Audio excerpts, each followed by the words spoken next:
بسم اللہ الرحمن الرحیم۔ صحیح بخاری کتاب ایمان کا بیان، باب مال غنیمت سے پانچواں حصہ ادا کرنا بھی ایمان سے ہے۔ حدیث نمبر 53۔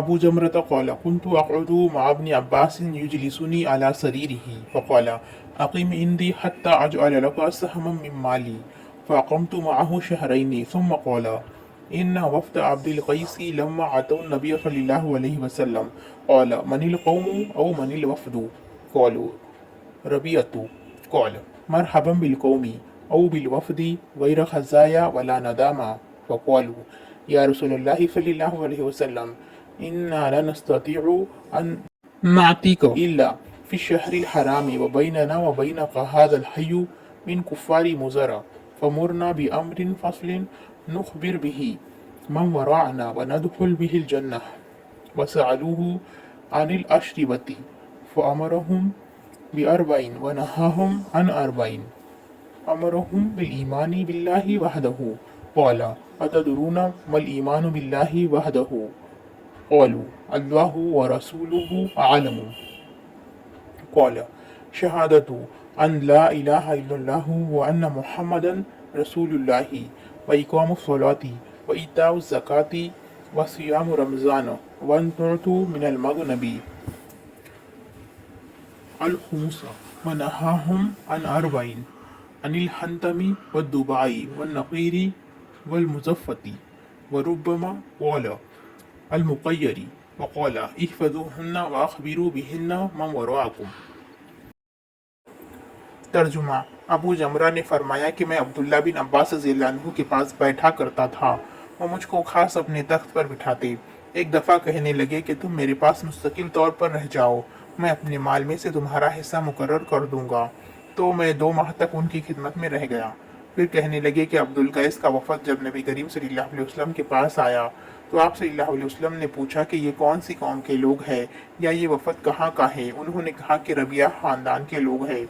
آپ صلی اللہ علیہ وسلم نے فرمایا مرحبا اس قوم کو یا اس وفد کو، نہ ذلیل ہونے والے نہ شرمندہ ہونے والے، یعنی ان کا آنا بہت خوب ہے۔ وہ کہنے لگے اے اللہ کے رسول صلی اللہ علیہ وسلم، ہم آپ کی خدمت میں صرف ان حرمت والے مہینوں میں آ سکتے ہیں کیونکہ ہمارے اور آپ کے درمیان مضر کے کافروں کا قبیلہ آباد ہے۔ بس ہم کو آپ ایک ایسی قطعی بات بتلا دیجیے جس کی خبر ہم اپنے پچھلے لوگوں کو بھی کر دیں جو یہاں نہیں آئے، اور اس پر عمل درآمد کر کے ہم جنت میں داخل ہو جائے۔ اور انہوں نے آپ سے اپنے برتنوں کے بارے میں بھی پوچھا۔ آپ صلی اللہ علیہ وسلم نے ان کو 4 باتوں کا حکم دیا اور 4 قسم کے برتنوں کو استعمال میں لانے سے منع فرمایا۔ ان کو حکم دیا کہ ایک اکیلے اللہ پر ایمان لاؤ۔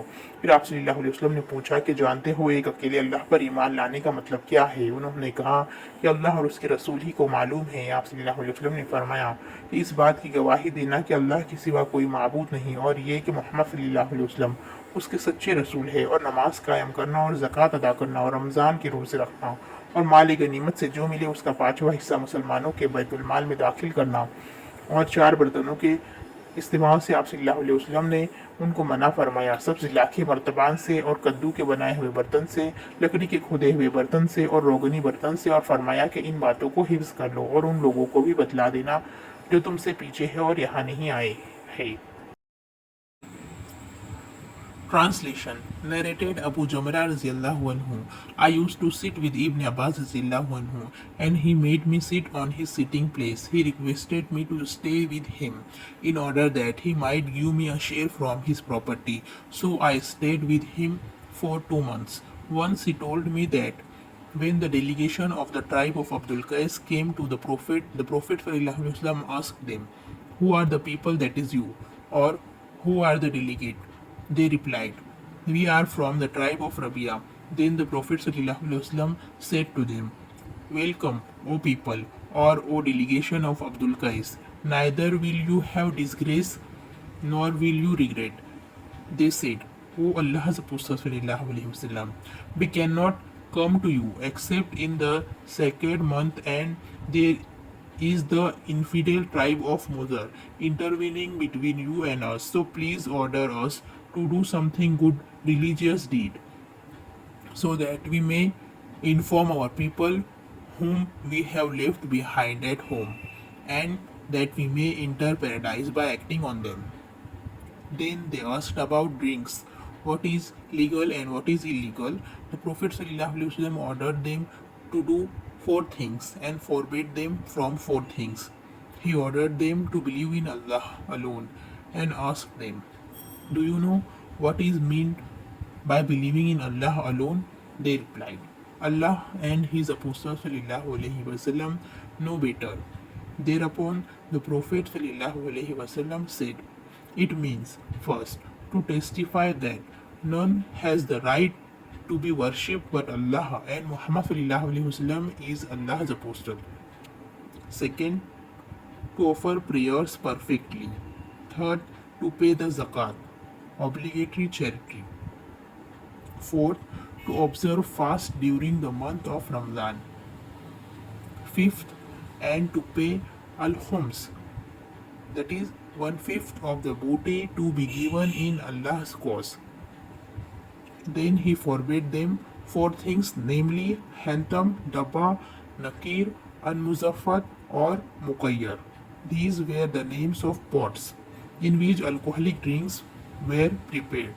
The Prophet ﷺ mentioned the container of wine and he meant the wine itself. The Prophet ﷺ further said to them, memorize them, these instructions, and convey them to the people whom you have left behind.